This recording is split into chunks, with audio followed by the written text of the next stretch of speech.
This video will cover Dockers. The software has lots of Dockers on the screen, and you can move, resize, dock, and auto-hide the Dockers. Each of the Dockers has its own particular default position, but the Dockers can be moved to customize your display.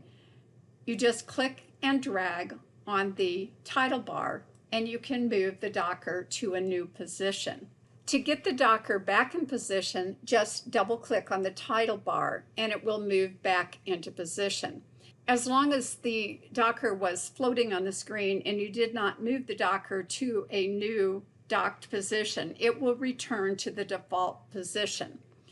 If you move the Docker to a new position, you'll notice that as I click and drag, in the center of the screen, a docking guide appears with 4 arrows.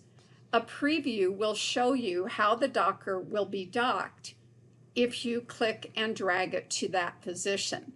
So all I have to do to get it back is to drag the title bar to the correct arrow and release my mouse, and the Docker goes back into position. In the title bar of the Dockers, there is a push pin icon.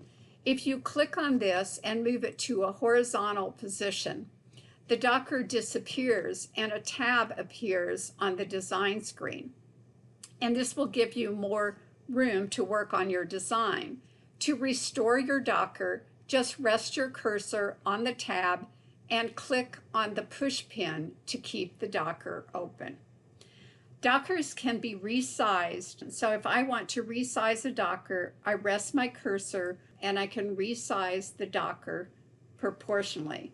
I can also resize the Docker only in the width or the length. If I click on the X, the Docker will be closed, and I have to reopen the Docker by going to View Toolbars and placing a check mark by Object Properties. You notice that it did not come back docked, but all I have to do to dock it again is to either double-click or, when I click and drag, move it to the docking window and release the mouse.